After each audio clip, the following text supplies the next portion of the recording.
মন্ত্রিসভা সম্প্রচার হয়েছে, কবে নাগাদ দপ্তর বন্টন করা হবে এবং কি কি বিষয়? শিগগিরই আপনারা জানতে পারবেন কখন এবং কাকে কি দপ্তর দেওয়া হচ্ছে, এর মধ্যে খবর পাবেন। পূর্ব ত্রিপুরাতে কে দাঁড়াতে পারে এখনো ডিসিশন হয়নি, সবই সময়েই সব জানা যাবে। কবে নাগাদ বন্টন করা হবে? এর মধ্যে হয়ে যাবে।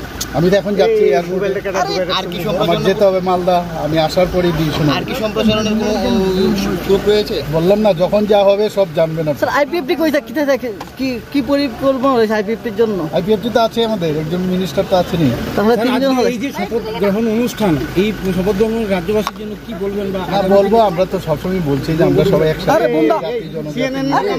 আমরা ত্রিপুরাকে মানে শ্রেষ্ঠ ত্রিপুরা বানানোর লক্ষ্যে আমরা কাজ করছি এবং সেই দিশায় আজকে আপনারা দেখতে পেলেন এখানে দুজন মিনিস্টার আজকে শপথ দিল।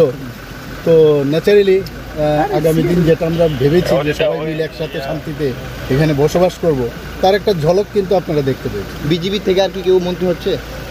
বললাম তো, সময়ে সব জানতে পারবেন, এখন কি করে বলবো। Thank you.